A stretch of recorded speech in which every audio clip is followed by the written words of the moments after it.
और जब वो विदा हो रही थी तो हमारी पूरी टीम की आंखों में, आप यकीन नहीं मानोगे, आंसू थे। उस दौरान बीजेपी को झंडा उठाने वाला मुझे नहीं लगता कि कोई ज़्यादा लोग थे। गुड़गांव में बेसिकली भाजपा को हाँ, एस्टेब्लिश करने का कह सकते। सरकार में क्या होता था कि आप पैसे लाओ, बैग लाओ और आप अपने जॉब लेके जाओ। उनका आईना में चेहरा दिखाना पड़ेगा, जी आप काम करने के लिए हो सरकार में, आप सैलरी फ्री में नहीं ले रहे। एक आवाज के लिए काम करते हैं। हाँ जी। ये आवाज सर कब स्टार्ट हुई और कहाँ तक पहुंची है ये आवाज अब तक, इस पे थोड़ा बताएं। कारण बेसिकली ये एक आवाज़ 2016 से काम कर रही है। ठीक है। 2016 में राज सैनी हमारे भाई हैं, उन्होंने इसकी एक तरह से नींव रखी थी। ठीक है। उन्होंने इसको स्टार्ट किया था और उनका जो एम था प्लांटेशन के लिए था।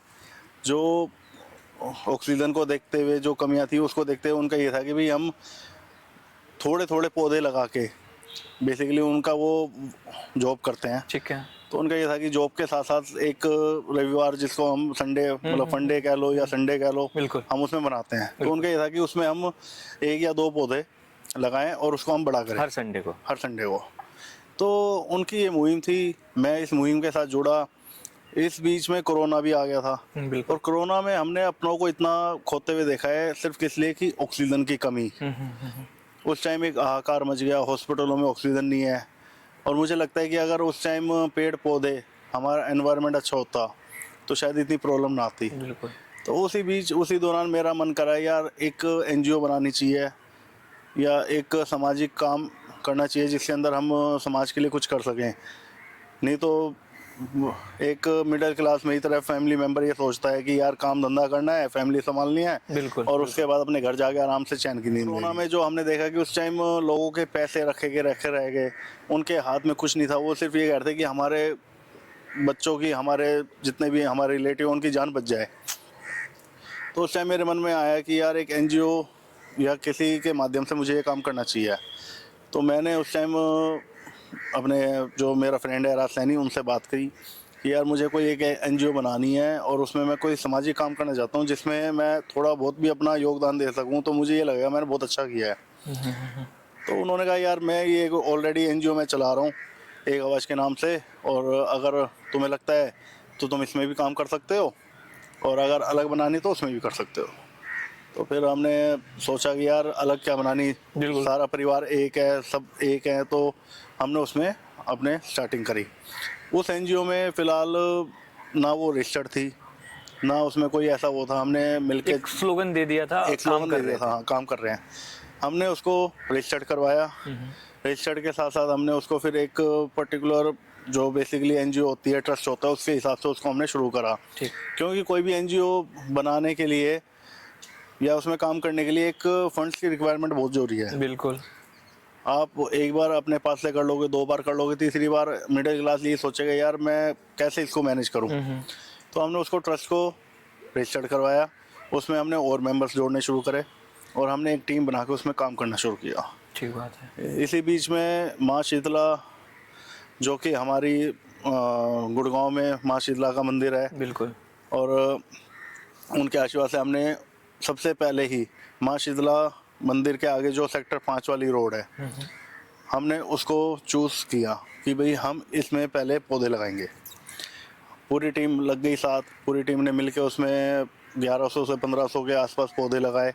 कुछ पौधे उसमें जीवित नहीं रहे, बट ज़्यादा पौधे उसमें चले। मेन कारण ये था कि हमने पौधे लगाने के बाद उनकी देख रेख की। ये इम्पोर्टेंट पार्ट हो जाता है। ये इम्पोर्टेंट होता है। पौधे लगाना बहुत आसान है, मगर उनकी देख रेख करना बड़ा मुश्किल काम है। उसमें पानी देना, खाद देना। हमने बेसिकली 1.5 से 2 साल लगातार पूरी टीम ने उसमें मेहनत करी। वहाँ पौधे हमने उस बीच में कई और जगह भी पौधे लगाए, बट हमारा मेन फोकस था कि पहले हमें इनको अच्छा बनाना है। तो हमने ये नहीं कहा कि यार यहाँ हमने इतने लगा दिए तो हम कहीं और भी इतने लगाएं। हमारा फोकस था कि पहले इनको पेड़ बनाओ पौधों को, और फिर हम कहीं और इसको करेंगे। ठीक है। वो हमने किया, और वहाँ पे आज आप जाके देखेंगे तो बहुत काफ़ी मतलब मात्रा में वहाँ पौधे हैं, और वो बड़े बड़े हो गए हैं, जिसमें बेसिकली हमने पीपल के पेड़ और आपके बड़ के पेड़ या फिर नीम के, जो एक छायादार भी है और एक ऑक्सीजन का बहुत अच्छा स्रोत माना जाता है, हमने वो पौधे उनमें ज़्यादातर लगाए। तो यहाँ से हमारी ये ड्राइव शुरू हुई थी। ये ड्राइव करने के बाद फिर हमारा थोड़ा सा ये हुआ कि भाई हम इसमें आगे बढ़ के और क्या कर सकते हैं। बिल्कुल। तो हमने इसके अंदर फिर ब्लड डोनेशन स्टार्ट किया। ठीक बात है। हमने पहला ब्लड डोनेशन लगाया, उसमें 151 यूनिट्स एक आवाज़ की तरफ से हमने उसमें की। अच्छा, आप हंसोगे, जब हमने पहली बार ब्लड डोनेशन लगाया तो हमने सिविल हॉस्पिटल के माध्यम से इसको लगाया। ठीक बात। हमने उनसे मतलब जाके आग्रह किया, अभी हमें ब्लड डोनेशन लगाना है, हमें परमिशन दें और आप इसको मैनेज करें। तो उनको लगा यार नई संस्था है, ये कितनी यूनिट कर लेंगी, 30, 40, 50। मगर हमारी टीम के अंदर एक जोश था कि यार हमें कुछ करना है। बिल्कुल। और हमारा पहला ब्लड डोनेशन यंग भी थे, यंग भी है। यंग भी थे, है, और मैक्सिमम यंग है उसमें। बिल्कुल।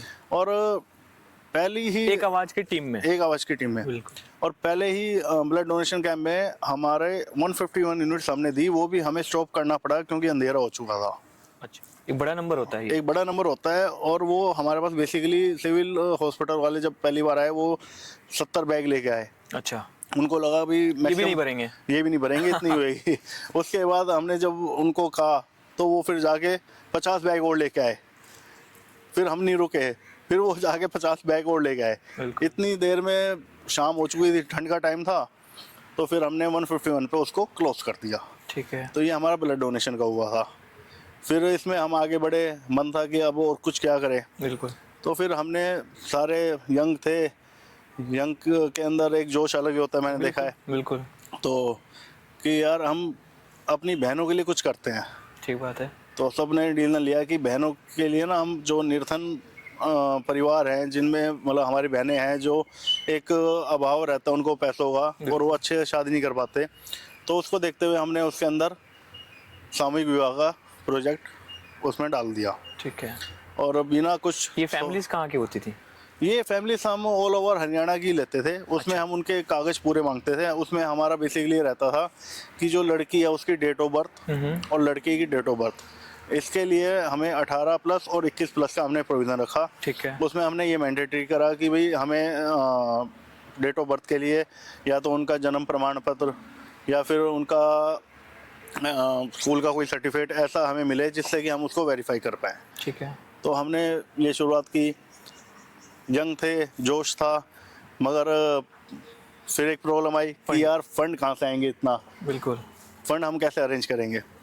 तो हमने अपने बड़ों से बात की, बड़ों का इतना आशीर्वाद था, बड़ों ने सबने कहा कि तुम कर लोगे, और कहीं पर कोई कमी पेशी आएगी तो हम बैठे हैं, हम देखेंगे, और आप सारे आगे बढ़ो। ये बड़ों का सेंस मतलब बड़ों का मीन्स व्यापारी वर्ग है गुड़गांव के अंदर, हमारे परिवार, अच्छा, जिन परिवार से हम मतलब हम रहते हैं। उसके अलावा और भी हमारे नॉन थे जो हमसे एज में काफ़ी बड़े हैं, उनको भी ये बहुत अच्छा लगा कि यार यंग बच्चे हैं और वो कुछ ना कुछ सामाजिक काम करने के लिए आगे बढ़ रहे हैं। ठीक बात है। और मेरी मेंटेलिटी भी हमेशा ऐसी रही, क्योंकि मैं जिस परिवार से आता हूँ वो हमेशा समाज के लिए तत्पर रहा है। आपका सर फैमिली बैकग्राउंड भी बीजेपी से करें, बाद में आएंगे उस पर, पहले इसको क्लोज करते हैं। तो हमने फिर वो प्रोजेक्ट लिया।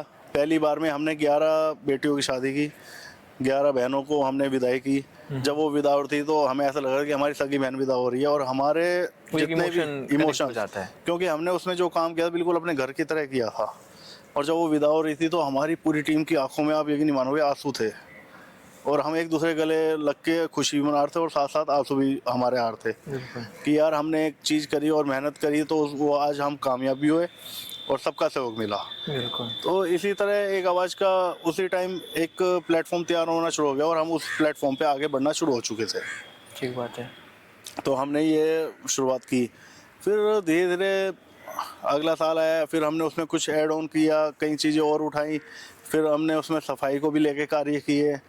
हमने धीरे धीरे करके एक एक स्पॉट को मतलब पिक करना शुरू किया कि भाई यहाँ पे ये प्रॉब्लम है, हम इसको करते हैं। जैसे रेलवे रोड पे आप देखेंगे कि एक डिवाइडर बनी हुई है पूरी रोड पे, बिल्कुल, और उस डिवाइडर के बीच में पेड़ लग रहे हैं। उसमें ज़्यादातर किक्कर, जो कहते हैं किक्कर के पेड़ हैं जिनमें कांटे होते हैं बड़े बड़े, बिल्कुल। तो वो ना लोगों की आंखों में लगना, बाइक्स वालों की, या गाड़ियां निकल रही हैं, किसी की खिड़की खुली हुई है तो उसमें से वो बाहर देख रहे, इतने में वो पेड़ की झाड़ी उनके लगनी, बिल्कुल, टहनियाँ बाहर होती हैं। तो हमने ये देख के फिर हमने उसकी कटिंग का भी काम शुरू किया। अच्छा। तो हमने बीच में एक प्रोजेक्ट वो भी डाला कि भाई हम पूरे महीने में एक बार इसको लेंगे रोड को, और इस पे जितनी भी हम इसको कटिंग करेंगे। हमने वो काम भी किया। हमारी जो एक आवाज़ संस्था का मोटिव था वो ये था कि हम जन सेवा के लिए काम करेंगे, और इसमें निस्वार्थ से काम करेंगे और समाज के साथ मिलके काम करेंगे। इसमें हम सहयोग प्रशासन का भी लेंगे और साथ साथ सरकार का भी लेंगे। ठीक है। और हमें मिला भी, बिल्कुल। प्रशासन का भी सहयोग मिला और सरकार का भी सहयोग सरकार मिला। में भी आप हैं सरकार और में अभी आपके गुरुग्राम से आपके पार्टी के ही विधायक भी चुने गए। तो अभी राजनीति वाला क्या चल रहा है सिनारियो आपका? देखिए करण, राजनीति में मेरा परिवार शुरू से राजनीति में रहा है। बिल्कुल। अगर हम एक देखें मेरे वही आपका बैकग्राउंड कंप्लीट मैं हाँ। इसलिए चर्चा में ऐड करना चाहता हूँ कि जो नहीं जानते हैं आशीष जी को, वो जाने कि इनका फैमिली बैकग्राउंड भाजपा से जुड़ा हुआ है। ये भी खुद शीतला मंडल के महामंत्री हैं। हाँ जी। तो उस पे सर आप थोड़ा सा बताएं। देखिए मैं एनजीओ में काम कर रहा था, तो एनजीओ में काम करते करते मेरे पास फ़ोन आया कि हम आपको बीजेपी में, युवा मोर्चा है बीजेपी में, बेसिकली जो पहले हमारे आप युवा मोर्चा में थे? युवा मोर्चा में थे। अच्छा। बीजेपी एक ऐसी पार्टी है पूरे राष्ट्र में, पूरे अपने भारत में, जो कि एक अध्यक्ष प्रणाली के ऊपर चलती है। इसमें सबसे पहले हमारा राष्ट्रीय अध्यक्ष होता है, ठीक बात है। उसके बाद हमारे प्रदेश के अध्यक्ष होते हैं, उसके बाद हमारे जिले के अध्यक्ष होते हैं और फिर मंडल अध्यक्ष होते हैं। ठीक बात है। ये उसी के ऊपर चलती है। और इनके हमारे मोर्चे होते हैं, महिला मोर्चा, युवा मोर्चा, एससी मोर्चा, ओबीसी मोर्चा और किसान मोर्चा, ऐसे करके इसमें मोर्चे होते हैं। उसके बाद प्रकोष्ठ आ जाते हैं। तो जब ये हमारा एक आवाज़ का चल रहा था काम, तो उसी दौरान मेरे पास फ़ोन आया कि हम आपको ज़िले में युवा टीम के अंदर कोषाध्यक्ष के रूप में आपको जिम्मेवारी देना चाहते हैं। तो मैंने घर पे भी बात की, अपने मित्रों से भी बात की, वो सब खुश हुए, क्योंकि हमारा जो परिवार है शुरू से पार्टी के साथ रहा है। जो मेरे स्वर्गीय ताऊ जी हैं श्री ईश्वर दयाल गुप्ता, वो जनसंघ से पार्टी के अंदर है। जब जनसंघ थी तब भी उन्होंने चुनाव लड़ा, और जब वो बीजेपी बन गई, भारतीय जनता पार्टी बन गई, तब भी उन्होंने चुनाव लड़वाए हैं। अच्छा। उस दौरान बीजेपी को झंडा उठाने वाला मुझे नहीं लगता कि कोई ज़्यादा लोग थे, क्योंकि बिल्कुल, सब ये ठीक बात सोचते थे है। यार ये पार्टी कभी भी नहीं उभरेगी। बिल्कुल। उस टाइम उन्होंने सीताराम सिंगला जी के साथ मिलके, हमारे पूज्य श्री सच्चिदानंद शर्मा जी, इनके साथ मिलके उन्होंने गुड़गांव में बेसिकली अब गुरुग्राम बन गया, उन्होंने इसका झंडा उठाया और इसको मजबूत करने का काम किया। आज जितनी भी टीम है सब उनके हाथ की जोड़ी हुई है। उसमें हम बेसिकली कह सकते हैं कि नींव का काम उन्होंने सबने मिलके किया। और गुड़गांव में बेसिकली भाजपा को एस्टेब्लिश करने का कह सकते हैं, या फिर नींव के पत्थर जो कहते हैं हम रखते हैं, उसका काम उन सब ने मिलके किया। तो मेरे परिवार का एक शुरू से ही बीजेपी से एक नाता रहा है। तो वही चीज़ देखते हुए जब मेरे पास ये चीज़ आई कि भाई आपको हम जिम्मेवारी देना चाहते हैं, तो मुझे भी अच्छा लगा और मैंने वो एक्सेप्ट करी। ठीक बात है। उसके बाद से मैं बीजेपी के अंदर सक्रिय मेंबर के रूप में काम करने लग गया। अच्छा, उससे पहले भी मैं 2009 से बेसिकली बूथ संभाल रहा हूँ। 2009 के चुनाव में मैंने बूथ संभाला है। अच्छा। 2014 के चुनाव में बूथ संभाला है। काफ़ी यंग एज से? काफ़ी यंग एज से। एज अ बूथ अध्यक्ष के रूप में मैंने 2009 के चाहे विधानसभा हो चाहे लोकसभा हो, अच्छा, मैंने बूथ संभाला है। उसके बाद 2014 में भी मैंने लोकसभा का और विधानसभा के दोनों चुनावों में मैंने बूथ संभाले हैं। उसके बाद 2019 में जब यहाँ से हमारे माननीय सुधीर सिंगला जी चुनाव लड़े, अच्छा, तब भी मैंने बूथ के ऊपर सारी भाजपा के पूर्व विधायक? हाँ, भाजपा के पूर्व विधायक, तब भी मैंने बूथ संभाला था और तब मैंने उनके साथ काफ़ी काम भी किया था। और बेसिकली शीतला मंडल के अंदर उस टाइम मैं एक्टिव हो चुका था। अच्छा। मैं हमेशा ग्राउंड पे काम करता था। हमने एक ऑफिस अलग से बना रखा था जहाँ पे बैठ के हम सारे काम करते थे। हमारा कोई ये मतलब नहीं था कौन कहाँ जा रहा है कौन नहीं, हमारा ये काम था कि हमें ग्राउंड पे काम करना है, हमें बीजेपी को जिताना है और अपना 100% देना है। तो हमने उस टाइम भी काम किया। फिर मेरे पास ये जिम्मेवारी है कोषाध्यक्ष की, मैंने ये जिम्मेवारी बखूबी मुझे लगता है संगठन ने जो मेरे को जिम्मेवारी दी, जो मेरे को कार्य दी, वो मैंने पूरे की है। ठीक बात। उसके बाद संगठन ने मेरे को आदेश किया कि भाई आप मंडल महामंत्री के रूप में कार्य करेंगे, तो मैंने वो भी करा। और मंडल महामंत्री के रूप में कार्य करते करते अब पीछे राव साहब के हमारे लोकसभा के चुनाव है, हमारे प्रत्याशी राव साहब थे, तो राव साहब के लिए भी हमने काफ़ी काम किया। शीतला मंडल के अंदर उस टाइम 87 बूथ जो कि मंडल के अंदर पड़ते हैं वो आए, तो हमने वो 87 बूथ संभाले। हमारे जो अध्यक्ष हैं उन्होंने मुझे जिम्मेवारी दी कि आपको ये देखना है, परिवर्त कटारी जी हमारे अध्यक्ष हैं, मिलनसार हैं, युवा है, उनसे हमारी बहुत अच्छी मतलब तालमेल है। उन्होंने हमें जिम्मेवारी दी कि भाई आपको ये संभालना है, तो मैंने 87 बूथ वो भी संभाले और सारे बूथों पे हम जीत के निकले लोकसभा में। बिल्कुल। उसके बाद हमारे माननीय विधायक मुकेश शर्मा जी, जिनको हम पहलवान कहते हैं, जो एक्चुअल में पहलवान है, जिन्होंने कार्यकर्ताओं के लिए स्टैंड लिया, उनका चुनाव आया, उनको पार्टी ने प्रत्याशी बनाया, टिकट दी, हमने उनके लिए भी काम किया। उस टाइम हमारे बूथ पढ़ के 97-98 के अप्रोक्स, मतलब 97 बूथ हो गए थे। तो 97 बूथ की जिम्मेवारी वापस मुझे अध्यक्ष जी के द्वारा दी गई कि आशीष, आपको ये बूथ सारे देखने हैं। मेरे साथ एक और महामंत्री हैं, धीरज कौशिक जी। अच्छा। उन्होंने और मैंने, हम दोनों ने मिलकर सारे बूथों की रचना की। उस बीच में जो भी हमारे काम थे वो सारे हमने उसमें किए। और मैं एक चीज़ इसमें आपको बताना चाहता हूँ, जो हमारे विधायक हैं मुकेश शर्मा जी, बिल्कुल। उनका एक अहम रोल रहा।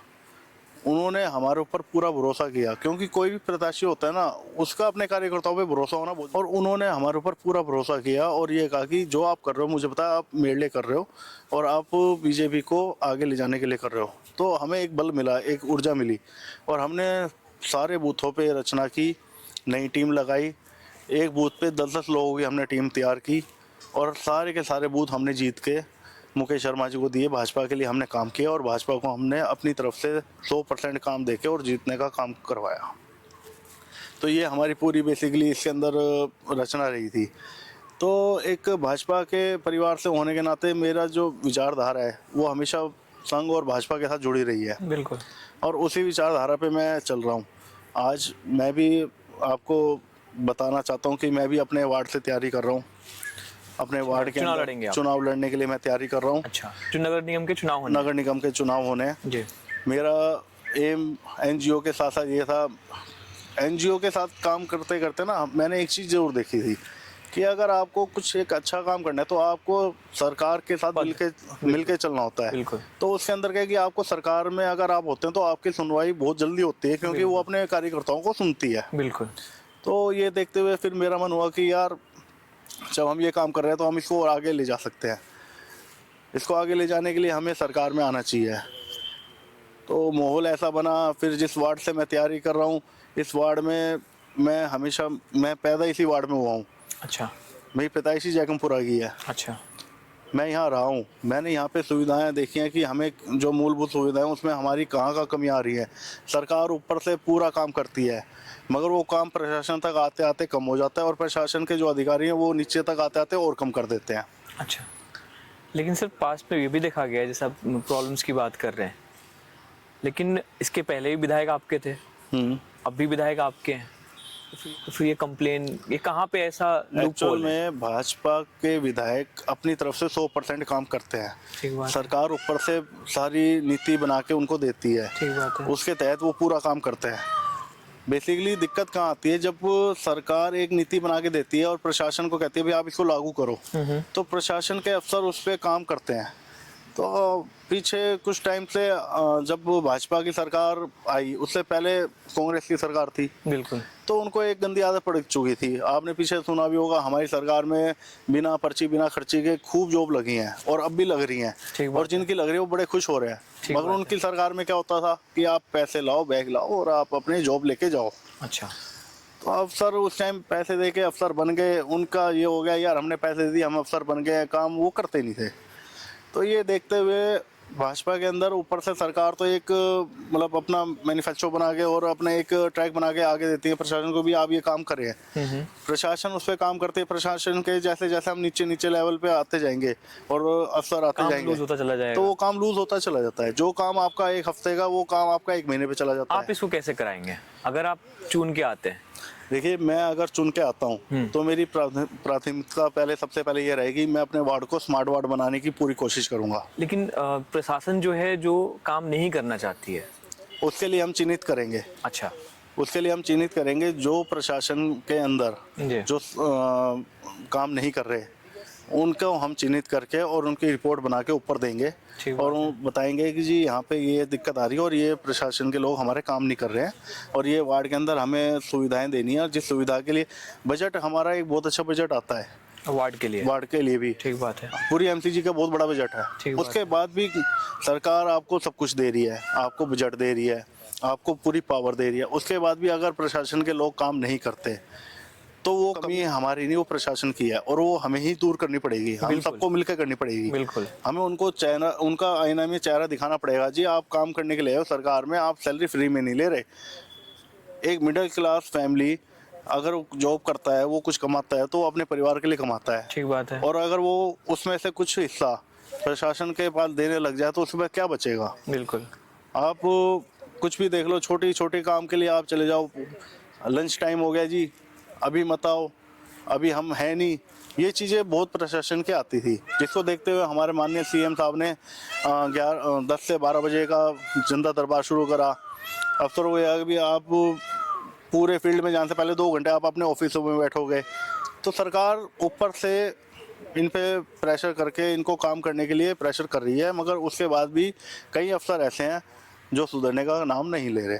जिनको अगर सुधरने का नाम नहीं ले रही है तो फिर इसका क्या, कुछ तो एक इसका तरीका होगा जिससे इसका तरीका, हमारे माननीय विधायक श्री मुकेश शर्मा जी ये एमएलए बने, एमएलए बनते ही तुरंत इन्होंने एक मीटिंग करी अफसरों के साथ, प्रशासन के लोगों को बुलाया, उनका मीटिंग करी। उस मीटिंग में मैं भी था और उस मीटिंग में आपने भी देखा होगा, उसकी कुछ वीडियोस भी आई थी। बिल्कुल। कि प्रशासन का सरकार के साथ बिल्कुल भी तालमेल नहीं था। प्रशासन अपनी एक अलग ही लय में चल रहा था। प्रशासन तो ये मान के बैठा हुआ था कि भाजपा सरकार नहीं आएगी। मैं आपको अगर साफ वर्डों में बताऊं तो ये सच्चाई थी, उनको पता था। उनको ये था कि भाजपा सरकार वापस नहीं आएगी, और इस वजह से वो भाजपा को बिल्कुल एक कहते हैं कि अनदेखा करके चल रहे थे। सरकार भाजपा की बनी, भाजपा के कार्यकर्ताओं ने मेहनत करी, श्री नायब सैनी जी के नेतृत्व में एक अच्छी सरकार हमने बनाई, पूर्ण बहुमत की सरकार बनाई। उसके तुरंत बाद मुकेश शर्मा जी ने अफसरों की मीटिंग ली। उस मीटिंग के अंदर भी उनका कोई तालमेल नहीं था। उसी टाइम माननीय विधायक मुकेश शर्मा जी ने उन्हें खींच के कहा कि अब ऐसा नहीं चलेगा, अब आपको काम भी करना पड़ेगा, आपको लोगों की आवाज़ भी सुननी पड़ेगी, उनकी बात भी सुननी पड़ेगी, और साथ साथ कार्यकर्ताओं की बात सुनकर उनके काम भी करने पड़ेंगे। उन्होंने वहाँ पे उनको एक हिदायत दी कि अब इस गुरुग्राम में प्रशासन नहीं चलेगा, अब यहाँ पे जनता की आवाज़ चलेगी। बिल्कुल। तो यही हुआ। वो देखते हुए प्रशासन के कुछ लोग हद तक काम करने लग गए। ठीक बात है। फिर भी कुछ प्रशासन के कुछ लोग अभी भी ऐसे हैं जो अभी इस चीज़ को थोड़ा सा हल्के में ले रहे हैं। बेसिकली जो वार्ड के हिसाब से देखा जाए उसमें थोड़ा सा ऐसा बदलाव अभी चाहिए हमें। अभी पीछे आपने देखा होगा कि सदर बाजार में एंक्रोचमेंट फ्री का एक मुहिम चली, हमारे प्रशासन के आरएस भाट थे। आज उनको हम सल्यूट करते हैं। उन्होंने एक अच्छी मुहिम चलाई, एक बाज़ार को उन्होंने एंक्रोचमेंट फ्री करने की जो मुहिम चलाई, माननीय विधायक जी से बात करके और आगे अफसरों से बात करके, उसमें वो बहुत हद तक कामयाब भी हो रहे हैं।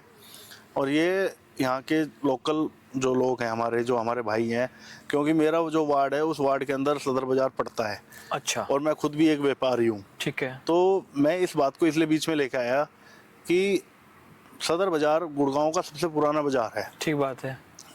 अगर हमारा बाज़ार ही ख़त्म हो जाएगा, अगर हमारा बाज़ार ही नहीं रहेगा, तो गुड़गांव में सदर बाज़ार का कोई औचित्य नहीं रहता, कोई नाम नहीं रहता। तो एक बहुत बड़ी आबादी उस पर डिपेंडेंट भी है। हाँ, उस पर डिपेंड है। बिल्कुल। आज भी गुड़गांव कितना बड़ा फैल गया, बिल्कुल। इतने लोग आ गए, मगर आज भी जो सेक्टरों के या जो आप हाईवे के उस तरफ न्यू गुड़गांव जिसको कहते हैं, वहाँ के लोग आज भी सदर बाज़ार में शॉपिंग करने आते हैं।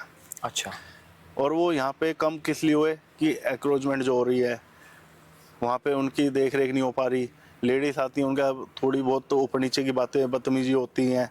तो ये देखते हुए आरएस भाट ने इसको मुहिम को छेड़ा, इसमें शुरुआत की, और एक अच्छी इसमें मुहिम छेड़ते हुए उन्होंने सारी दुकानों के एग्रोचमेंट ख़त्म करवा के आज आप बाज़ार में जाओगे तो चलने की सुविधा है, दुकानें बहुत अच्छी दिखती हैं।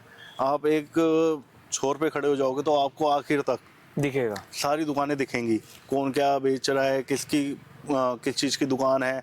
तो उसमें ग्राहकों को भी एक तसल्ली होती है। तो मेरा मानना है कि प्रशासन के साथ ये तालमेल हमें बनाना पड़ेगा और इसको हम बनाएंगे, क्योंकि ये तालमेल का कहीं कमी ही था शायद, इसी वजह से बारिश के टाइम पे हाँ जी बहुत कुछ झेलना पड़ा गुरुग्राम को। अभी तो पीछे अगली बरसात तक क्या लगता है आपको? अगली बरसात से पहले तो हम सारे काम करवा देंगे, मतलब और पक्की बात है। पक्की बात है। और तालमेल की जो कमी थी, जब इससे पूर्व हमारे विधायक थे श्री सुधीर सिंगला जी, ठीक बात। उन्होंने भी काफ़ी कोशिश की थी।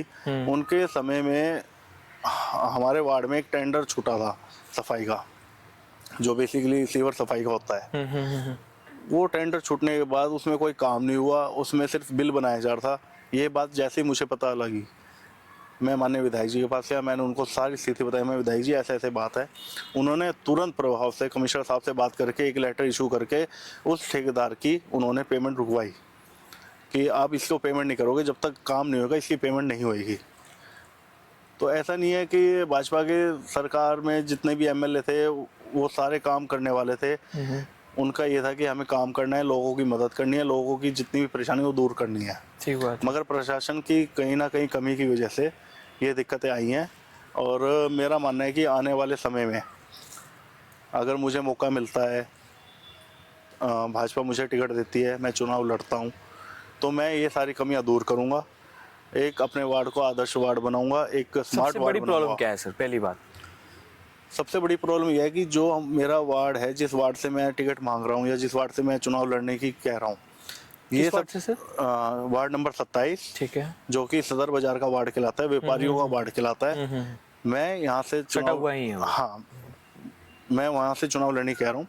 उसके अंदर सबसे बड़ी प्रॉब्लम जो मुझे लगती है कि ये सबसे पुराना वार्ड है। अच्छा। सबसे पहले सदर बाजार बना, फिर उसके बाद जयकमपुरा, बर्फ खाना, रोशनपुरा, ऐसे करके ये सारे बाजार बने, रिहायशी कॉलोनियाँ बनी। तो आज से 40 साल पहले जो यहाँ पाइपलाइन डली थी आज भी वही है, सीवेज की। सीवरेज की, पानी की सारी लाइनें वही चल रही हैं। सफाई होती है, थोड़ी बहुत सफाई होती है, काम चला रहे हैं। पहले जनसंख्या हमारी जितनी थी उससे एकदम से बहुत तेजी से हमारी यहाँ पे संख्या बढ़ी है। बिल्कुल बिल्कुल। तो उसको देखते हुए आज के टाइम में प्रशासन को भी ये था कि भी समय समय पे वो नई लाइनें डालने का काम करती इसमें, मगर प्रशासन ने ये काम नहीं किया। तो मेरी प्राथमिकता पहले ये रहेगी, जैसे ही चुनाव जीतने के बाद मैं कार्यभार संभालूंगा, तो मेरे लिए सबसे पहला काम ये होगा कि जितनी भी हमारे वार्ड में लाइनें हैं, जो लाइनें चेंज हो गई उनको साफ़ करवाना, और जो चेंज नहीं हुई उनको नया बनवा के उनको सारी नई लाइनें और बड़ी लाइनें डलवाने का काम मैं करूँगा, जिससे कि आने वाले 5 साल, क्या आने वाले 20 साल तक भी वहाँ की जनता को दिक्कत ना आए। ठीक। तो उसमें चाहे सीवर की लाइन हो, चाहे आपके पानी की लाइन हो, मैं ये सबसे पहले काम ये करूँगा। और जो हमारी सीवर और पानी की लाइन डलने के बाद सड़क बनवाने का काम उसमें रखूँगा, जिससे लोगों को वहाँ परेशानी ना हो। ठीक बात है। ये सबसे पहले मेरी प्राथमिकता है कि मैं अपने वार्ड में ये काम करूं। उसके बाद मैं इस वार्ड को एक हाईटेक वार्ड कह लो या फिर एक आप स्मार्ट वार्ड कह लो, मैं वो बनाने की कोशिश करूंगा। कैसे? इसके अंदर मैंने कई चीज़ें सोची हैं, जैसे कि भाई जो हमारी लाइब्रेरी वगैरह हैं जो वार्ड के अंदर आती हैं, उनको नियमित रूप से उनको सही करके उनको एक अच्छे तरीके से उसको डिजिटल टाइप में बनाने की कोशिश करना, मतलब मैं इसमें कोशिश करूँगा पूरी। उसके अलावा हमारे यहाँ पे अपनी बहनों के लिए, माताओं के लिए, जैसे आप कहो, उनके लिए एक कैमरे की, मतलब जैसे हमारे यहाँ पे सीसीटीवी कैमरे। सीसीटीवी कैमरे, जैसे बाजार के अंदर हमने अभी सीसीटीवी कैमरे की बात करें तो माननीय विधायक जी से कहा, तो उन्होंने अभी पीछे हमारी 3-4 दिन पहले मीटिंग हुई थी, उसमें भी उन्होंने कह दिया जी जल्द से जल्द यहाँ पे कैमरे लगेंगे। ठीक है। तो वो पूरे वार्ड में मैं उसमें एक वार्ड को चिन्हित करके उसमें हम कहाँ कैमरे लगा सकते हैं और उसका एक्सेस सीधा हम अपने प्रशासन को उसमें रखें, तो वो भी हम काम करेंगे कि हमारी माताएं बहनें वहाँ बिल्कुल सुरक्षित हो गए, घूम सकें, चल सकें, अपने रोज़मर्रा के काम कर सकें। तो ये करने का काम मैं करूँगा। मैं खुद एक युवा हूँ, युवा को देखते हुए आज हमारे वार्ड में एक मुझे ऐसा लगता है कि लोगों को, बच्चों को खेलने की जगह की कमी है। ठीक बात है। तो उसके लिए मैं काम करूँगा कि भी हम बच्चों को कहाँ पे हम उनके लिए कुछ ऐसा कॉम्प्लेक्स टाइप या हम ऐसा बना सकते हैं जहाँ पे उनको इंडोर और आउटडोर दोनों गेम खेलने की उनको जगह मिले और वो वहाँ पे उसमें आराम से जाके खेल सकें। क्योंकि आजकल हमारे आप देखेंगे कि वार्ड में या हम बेसिकली पूरे गुड़गांव को अगर हम देखें तो जहाँ जहाँ ये कमियाँ हैं वहाँ पे बच्चे मोबाइलों में लगे रहने लगे, जो कि बहुत हानिकारक है। क्यों? उनके पास जगह नहीं है। सोसाइटियों में तो आप देखते हैं कि भाई वहाँ पे गार्डन भी होता है और खेलने की जगह होती है, तो बच्चे वहाँ चले जाते हैं, एक गेट के अंदर होते हैं। तो जहाँ पे हमें वार्ड के अंदर लगा भी यहाँ पे हमें गेट लगाना चाहिए, वहाँ पे हम गेट लगाने का काम करेंगे, जिससे कि बाहर के लोग ज़्यादा आवाजाही वहाँ पे ना हो। वहाँ पे एक सिक्योरिटी और एक सिक्योर माहौल रहे, और बच्चों के लिए, अपने जो युवा साथी हैं उनके लिए एक खेलने का एक इसके अंदर हम काम करेंगे कि भाई कोई ऐसी जगह देख के या कोई प्रशासन के साथ और सरकार के साथ मिलके बात करके भाई हम यहाँ पे एक कॉम्प्लेक्स टाइप किस तरह का बना सकते हैं कि जहाँ पे बच्चे और हमारे युवा खेल सकें। और इसी के साथ मैं आपको एक चीज़ और बताना चाहता हूँ कि जो हमारी एनजीओ है एक आवाज़, हाँ उसमें भी हम एक चीज़ बहुत जल्दी शुरू करने वाले हैं। चुनावों के बाद जैसे भी आगे चुनाव रहेंगे, हमें मौका मिलेगा तो उसमें हम एक क्रिकेट की टीम बनाएंगे एक एनजीओ के, अपने एनजीओ के नाम की तरफ से, और उनको हम कोशिश करके स्टेट लेवल तक ले जाने की कोशिश करेंगे। हम उनको स्टेट लेवल तक उसको खिलाएं, हम उनको जगह जगह ले जाके टूर्नामेंट करवाना या हमारे यहीं पर कोई टूर्नामेंट करवाना, ये काम हम उसमें करने का सोच रहे हैं और उसको हम इम्प्लीमेंट करेंगे आगे जैसे भी हमारा मौका लगेगा।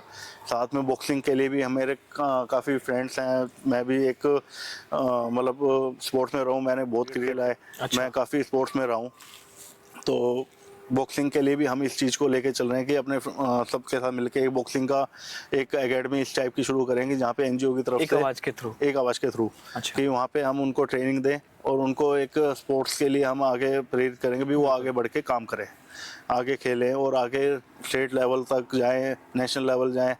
तो हम उसमें भी काम करने की कोशिश कर रहे हैं। ठीक है। तो ये हमारी सारी रचना है। उसके अलावा वार्ड को लेके काफ़ी और चीज़ें हैं, बाज़ार को लेके काफ़ी चीज़ें हैं। एक अच्छा बाज़ार बनाने का हमारा मन है जिसमें माननीय विधायक मुकेश शर्मा जी पूरा अपना हस्तक्षेप कर रहे हैं और पूरा वो अपनी तरफ से मदद कर रहे हैं। ठीक है। और उनका भी ये एम है कि मैं आने वाले 5 सालों में इस बाज़ार को एक ऐसा बाज़ार बनाऊं कि लोग इंदौर की बजाय वहाँ की सफाई को, आज हम कहते हैं इंदौर में इतनी बिल्कुल। सफाई इतना अच्छा है, बिल्कुल। लोग उसकी जगह ये कहेंगे यार गुड़गांव में सफाई देखो और गुड़गांव के अंदर आप बाजार जाके देखो कितना अच्छा बाजार है। बिल्कुल। तो हम माननीय विधायक जी के साथ मिलकर ये काम करने का पूरा प्रयास करेंगे बिल्कुल। और इसको हम धरातल पर उतार के काम करेंगे।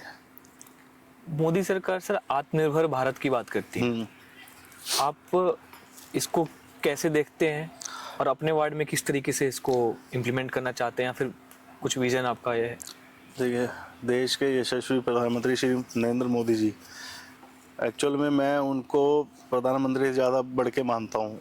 उन्होंने देश के लिए जो त्याग किया, जो उन्होंने देश के लिए मतलब काम कर रहे हैं, आज हम बाहर जाते हैं तो हम सर उठा के कह सकते हैं कि हम भारतीय हैं। भारतीयों को एक अलग नज़रिए से देखा जाता है। बिल्कुल। तो उनका जो ये विज़न है आत्मनिर्भर का, उसके लिए भी हम, अच्छा आप देखेंगे, मैं एक बात और इसमें ऐड करता हूँ कि 33% आरक्षण महिलाओं के लिए वो लेके आए हैं।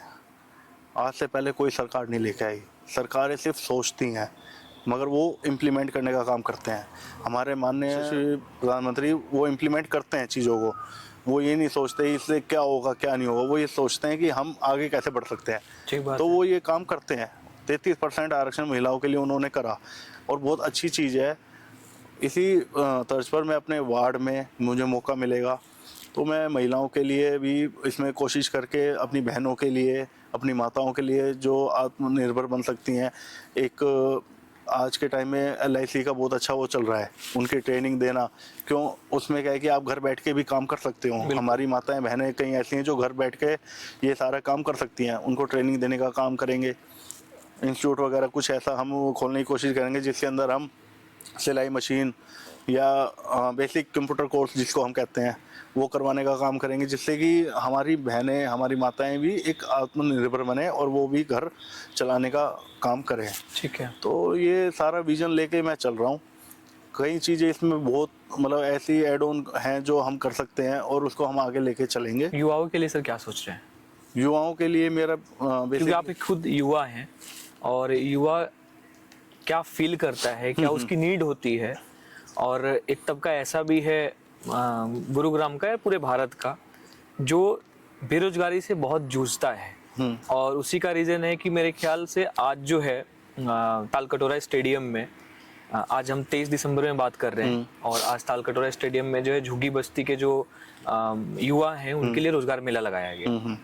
तो इसके लिए क्या, उसके लिए करण जी मैं आपको बताना चाहता हूँ, युवाओं के लिए मैं खुद भी एक युवा हूँ और मैं भी एक मिडिल क्लास फैमिली से आता हूँ। बिल्कुल।